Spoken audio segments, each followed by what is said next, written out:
রমজানে আমাদের সবারই মন চায় মাছ মাংসের থেকে ভর্তা ভাজি দিয়ে ভাত খেতে বেশি। আর এরকম ভর্তা যদি আপনার টেবিলে থাকে তাহলে আর মাছ মাংসের কোনো রকম প্রয়োজনই পড়বে না। এরকম ভর্তা ভাজি দিয়েই হচ্ছে যে আপনি অনায়াসে 2-3 প্লেট ভর্তা ভাত খেয়ে ফেলতে পারবেন। আর এরকম ভর্তা বানানোর পর কে কে এরকম হচ্ছে যে ভর্তার মধ্যে ভাত মেখে খান অবশ্যই কমেন্ট করে জানাবেন। আর এরকম একটা রেসিপি যদি থাকে আর কি প্রয়োজন বলুন। আসসালামু আলাইকুম এভরিওয়ান, ওয়েলকাম করছি আমার নতুন একটি ব্লগে। সবাই কেমন আছেন? বাজতেছে প্রায় 12টার মতো। আমি হচ্ছে যে ঘরটার এখনো কিছুই গুছাইতেই মাত্র ঘুম থেকে উঠা হয়েছে। প্রথমেই হচ্ছে যে আমার ওয়াশিং মেশিনে কালকে রাতে কিছু কাপড় দিয়েছি, ওই কাপড়গুলো এখন মেলে দিব। দেখেন এক গাদা কাপড় চোপড়, এগুলো এখন মেলে দিব। আসলে ওয়াশিং মেশিন হলে একটা ঝামেলা কি জানেন, যে খালি কাপড় চোপড় হতেই থাকে, কাপড় চোপড় কোনো কমে না। আর এই হচ্ছে আমার বর্তমান ঘরের অবস্থা। এগুলো এখন সব গুছাতে হবে। আগে আমি আমার পাখিগুলোকে দেখে আসি। এই যে পাখিগুলো এত বেশি ডাকাটাকি করে, অতিরিক্ত ডাকাটাকি করে এগুলো। তারপর চলে গেলাম বিছানা গুছানোর জন্য হচ্ছে যে আজকে চিন্তা করলাম যে ফার্নিচারগুলো একটু মুছি, কারণ অনেক দিন হয়েছে ফার্নিচার মোছামুছি হয় না। আর শরীরের যেই অসুস্থতা দেখা দিচ্ছে দিনের পর দিন, আজকে 4 দিন পরে হচ্ছে যে আমি ব্লগ আপলোড করছি আপনাদের জন্য। 4 দিনের মধ্যে ব্লগ যে এডিট করব সেই শক্তিটাও আসলে পাচ্ছিলাম না। এই তো আমি ফার্নিচার মুছে কোনো রকম হচ্ছে যে বিছানা ঝেড়ে টেরে একদম ক্লিন করে নিচ্ছিলাম। মনে হয় কোনো কাজই হচ্ছে যে হাতে উঠছিল না। একেতে রোজা, দ্বিতীয়ত হচ্ছে যে শরীর এত পরিমাণে খারাপ কী জন্য হচ্ছিল আমি বুঝতে পারছিলাম না। তো কোনো রকম বিছানা গুছিয়ে চিন্তা ভাবনা করছিলাম যে রান্না বান্না করব কি করব না। তারপর হঠাৎ করে হচ্ছে যে আমার অনেক ভর্তা খেতে ইচ্ছে করছিল। আর এই তো আমার হচ্ছে যে বিছানা গুছানো শেষ। আর আমার হচ্ছে টান করে হচ্ছে যে বিছানা না গুছালে একটুও ভালো লাগে না আর কি। এই তো এখানে আমি জামা কাপড়ও মেলে দিয়েছি। দেখেন এক গাদা কাপড় চোপড় হয়েছে, সেগুলা মেলে দিয়ে এই যে যেগুলা বাহিরে ছিল ওইগুলাও এনে নিয়েছি। এগুলা গুছাবো কখন আল্লাহ মাবুদ ভালো জানে। এখানে আমি মাছ নামিয়ে নিয়েছি আর আজকে একটু বেগুন ভাজা করব। প্রতিদিন আসলে ইফতারি আইটেমগুলো না ভালো লাগে না রোজা রেখে খেতে। আর এখানে আমি আমার বাচ্চার জন্য আলু ভাজি করেছি। এখানে আলু ভাজিটা প্রায় হয়ে এসেছে, এখন এটাকে নামিয়ে নিব। আমার বাচ্চা আসলে আলু ভাজি ছাড়া কিছুই খায় না, আমি প্রায় ব্লগেই বলি। আর এই তো থালা বাসন জমা হয়েছে, এগুলা ধুতে হবে। মাঝখান দিয়ে আমি হচ্ছে যে আমার হেল্পিং হ্যান্ড যে ছিল তাকে হচ্ছে বাদ দিয়ে দিয়েছিলাম, এখন আবার নতুন করে হেল্পিং হ্যান্ড নিয়েছি। আমার শরীরের এত বাজে অবস্থা দেখে আমার হাজব্যান্ড বলছিল যে আসলে তোমার যে অবস্থা দেখা যাচ্ছে, কি করতে আসলে হেল্পিং হ্যান্ড বাদ দিয়েছো, আবার হচ্ছে যে হেল্পিং হ্যান্ডকে আবার বলো। তো আমি হচ্ছে যে আবার নতুন একজন হেল্পিং হ্যান্ড নিয়েছি। আর হঠাৎ করে হচ্ছে ঘরটার মোছার কারণে সম্ভবত আমার জ্বর চলে এসেছে, আসলে জানি না। আর এই তো আমি বেগুনটাকে প্রথমে একটু লবণ হলুদ মরিচ দিয়ে ভালো মতো হচ্ছে যে মাখিয়ে নিব, যাতে করে আর কি লবণ হলুদ মরিচটা ভিতরে ভালো মতো যায়। আর এইখানে আমি প্যানের মধ্যে হচ্ছে যে আমি মাছগুলাকে ভাজি করে নিব। আর এই ক্লিপটা আমার আসলে উল্টাভাবে নেওয়া হয়েছে, কেন কে জানে, ক্যামেরা অ্যাঙ্গেল হচ্ছে যে উল্টা হয়েছে। এখানে আমরা দুইজন মানুষে দেখা যায় 4 পিস মাছও ঠিকঠাক মতো খাওয়া হয় না। আমার হাজবেন্ডকে তো মাছ না বেছে দিলে একদমই খেতে চায় না। তো এখানে আমরা 4 পিস মাছ রান্না করব আর হচ্ছে যে 1 পিস মাছ দিয়ে হচ্ছে যে ভর্তা বানাবো। তো ওই আইটেমটাই আপনাদের সাথে শেয়ার করব, কিভাবে হচ্ছে যে মাছের ভর্তা রেডি করে। একদম খুব ইজিলি কোনো রকম বাটাবাটির ঝামেলা ছাড়াই আপনারা এই মাছের ভর্তাটা বানাতে পারবেন। আর এই তো আমি যেই টুকরা দিয়ে হচ্ছে যে ভর্তা বানাবো ওই টুকরাটাকে একটু ভালো মতো ভাজছি। ভেজে হচ্ছে যে এর মধ্যে আমি পেঁয়াজ রসুন যাবতীয় যা যা দিব ওইগুলাকে হচ্ছে যে ভালো মতো এগুলোর সাথে হচ্ছে ভেজে নিব, যাতে করে কাঁচা গন্ধটা না আসে। আর এই তো আমার এগুলা ভাজা শেষ, এখন এগুলো আমি একটা বাটির মধ্যে উঠিয়ে নিব।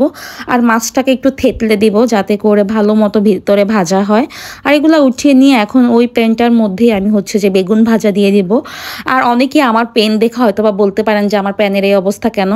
যারা কিনা এইসব পাইপেনে কাজ করেন, নতুন পাইপেন থেকে যারা কিনা কাজ করেন তারা জানেন এই পুরনো পাইপেনগুলোতে কাজ করে যে নতুন পাইপেনগুলোর থেকেও মজা এই প্যানগুলোতে রান্না করে। সব কিছু খুব ইজিলি হচ্ছে যে হয়ে যায়। আর এই তো আমার বেগুনগুলো অলমোস্ট ভাজা শেষ, এখন এগুলাকে আমি উঠিয়ে নিব। আর আমি মাছ আর বেগুন একসাথে হচ্ছে যে ভাজবো, একসাথেই রান্না করব। তাই হচ্ছে কিছু পেঁয়াজ ছিল, সেই পেঁয়াজগুলো দিয়ে দিয়েছি। দেখেন আপনাদের হাতে যখন টাইম কম থাকবে লাগবে। আমার মতো আপনারা চাইলে এইভাবে রান্নাবান্না করতে পারেন। আর বেগুনগুলোতে যেহেতু তেল আছে, মাছগুলোও যেহেতু অতিরিক্ত তেলে ভাজা হয়েছে, তো এই কারণে হচ্ছে যে আমি হালকা তেল মশলার মধ্যে রান্না করব। হালকা তেল দিয়ে নিয়েছি, কিছুটা পরিমাণে হলুদ, মরিচ, জিরা, তারপরে কি বলে পেঁয়াজ রসুন পেস্ট। আমি হচ্ছে আদার পেস্ট খাই না মাছের মধ্যে, আমি পেঁয়াজ রসুন পেস্ট খাই। অনেকে এটা নিয়ে কথা বলতে পারেন, কিন্তু আমরা আমাদের জেলায় হচ্ছে পেঁয়াজ রসুনের পেস্ট হচ্ছে যে খায়, মাংসের সাথে না, মাছের সাথে মূলত। আর এই তো আমার মাছের মশলাটা কষানোর জন্য আমি পানি দিয়ে দিয়েছি। আর এখন হচ্ছে যে কষানো হয়ে গেলে আমি আরেকটু পানি দিয়ে দিব এটাকে ভালো মতো হওয়ার জন্য।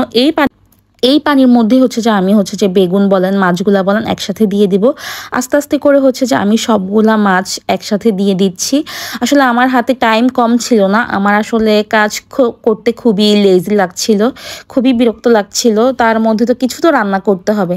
এতে যখন এরকম পানিটা হালকা শুকিয়ে আসবে তখন হচ্ছে যে এক পিস করে প্রত্যেকটা বেগুন দিয়ে দিব। আর এইভাবে আপনারা একবার হলেও ট্রাই করে দেখবেন, আসলে এটা খেতে না অনেক মজা। আপনারা একবার হলেও ট্রাই করে দেখবেন। অনেক ফ্যামিলিতেই, অনেক বাসায় এইভাবে ট্রাই করে, মানে অনেকেই ট্রাই করে এই রেসিপি। আসলে এইভাবে রান্না করার সিস্টেম আমি আমার মা জেঠির থেকে শিখেছি।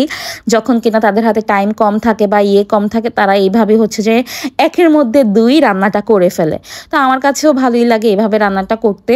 দেখা যায় দুইটা টেস্টই একসাথে পেলাম। আর এই তো আমার এখন যখন হচ্ছে যে এরকম তেলটা উপরের দিকে চলে আসবে, এরকম শুকিয়ে আসবে, মানে একদম শুকিয়ে তেলটা উপরের দিকে চলে আসবে, তখন হচ্ছে যে আমি এটাকে উঠিয়ে নিব। আর ওই দিন হচ্ছে যে আমার হাতে ধনিয়া পাতা ছিল না, ধনিয়া পাতা থাকলে হয়তো বা আরেকটু ভালো লাগতো।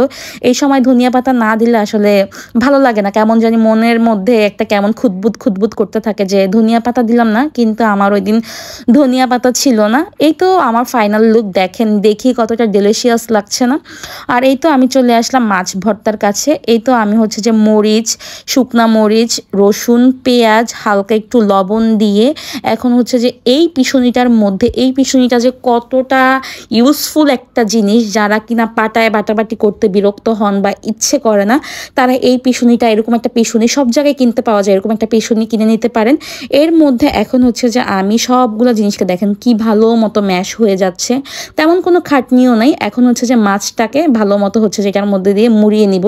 মুড়িয়ে নেওয়ার পর যখন মানে আমার আসলে হাত দিয়ে কাটা বাছাও লাগে না, এরকম মুড়ানোর পরে হচ্ছে যে আস্তে আস্তে হচ্ছে যে কাটাগুলো এমনিতেই আলগা হয়ে যাবে, তখন আপনি খুব ইজিলি হচ্ছে যে কাটাগুলো বেছে নিতে পারবেন। আপনার আর কষ্ট করে হচ্ছে যে কাটা বাছার ঝামেলা করতে হবে না। আপনার ভর্তা মিক্সড হয়ে গেল, আর হচ্ছে যে আপনার কাটাও বাছা হয়ে গেল। এই তো আমি সবগুলা কাটা বেছে নেওয়ার পরে ভর্তাটাকে একটু ভালো মতো হচ্ছে যে এটার মধ্যে ম্যাশ করে নিচ্ছি। দেখেন ভর্তাটা কিন্তু খুব ভালো মতো ম্যাশ হয়ে গিয়েছে, খুব পাটার ভর্তার মতোই লাগে। আপনি পাটাতে পিষে ভর্তা খেলে যেরকম টেস্ট পাবেন, এটার মধ্যেও কিন্তু সেম টেস্টি। এই তো আমার ভর্তা অলরেডি ডান। আর এই তো দেখেন কি ডেলিশিয়াস লাগছে না। আপনারা চাইলে এইভাবে হচ্ছে যে বাসার মধ্যে ভর্তাটা ট্রাই করতে পারেন। তো এখানে আমি হচ্ছে যে ভর্তাগুলো উঠিয়ে নিচ্ছি, উঠিয়ে আমি আরেকটা ভর্তা বানাবো, সেটা হচ্ছে যে বালা চাউয়ের ভর্তা। কে কে খেয়েছেন বালা চাউয়ের ভর্তা বলেন তো? তো বালা চাউয়ের ভর্তার জন্য আমি বেশি কিছু না, বালা চাউ আসলে এইভাবেই খাওয়া যায়, একটু লবণ, পেঁয়াজ আর হচ্ছে যে মরিচগুলোকে নিয়ে আমি ভালো মতো হচ্ছে থেতো করে নিব, সেম ভর্তা যেভাবে বানায় ওইভাবেই। তারপর একটু হালকা পরিমাণে সরিষার তেল দিব। আর এই হচ্ছে যে আমার বালা চাউগুলো দেখেন, এই বালা চাউগুলো কিন্তু আপনারা চাইলে এইভাবেই ভাত দিয়ে খেতে পারেন।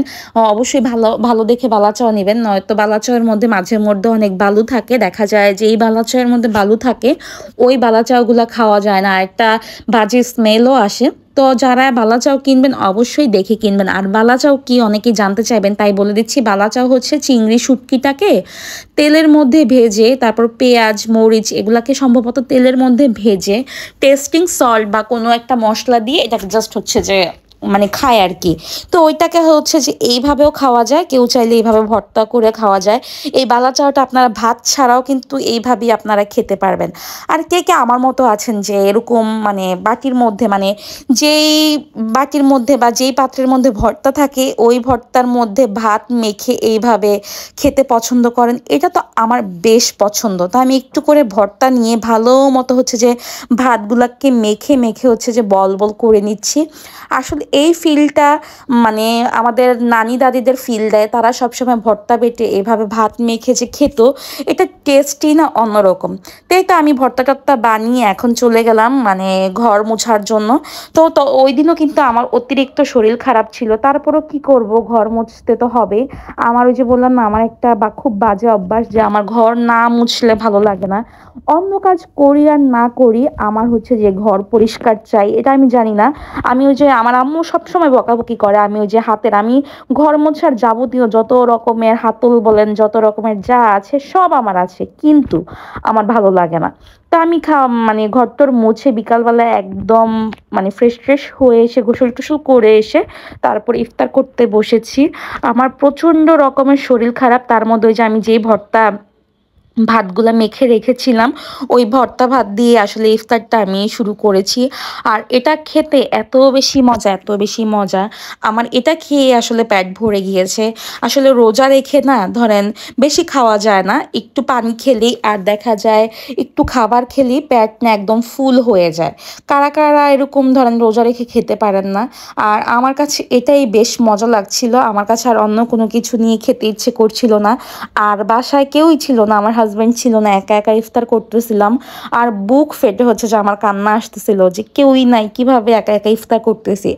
আর যেই দিনই যেমন যাক না কেন, রোজার সময় যদি কেউ পাশে না থাকে, পরিবারের মানুষ যদি পাশে না থাকে, খুব কষ্ট লাগে, খুবই কষ্ট লাগে। রোজার সময়টা মনে হয় পরিবারের সাথে থাকাটা অন্যরকম একটা আনন্দ, অন্যরকম একটা ব্লেসিং। আসলে এটা আসলে বুঝানোর মতো না। যাদের পরিবার আছে, যারা কিনা পরিবারের সাথে অ্যাডজাস্ট আছেন, তারাই আসলে এই আনন্দটা বুঝেন। আল্লাহ সকল পরিবারের মানুষকে ভালো রাখুক, সুস্থ রাখুক, এই দোয়াই করি সকলের কাছে।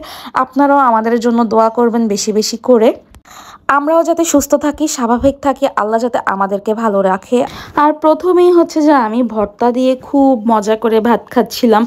আসলে রোজা রমজান মাসে না দেখা যায় কি ইফতারের থেকেও মানে ভাজা পোড়ার থেকে এরকম ভর্তা, ডাল, সবজি এসব দিয়ে না খুব মজা করে ভাত খাওয়া যায়।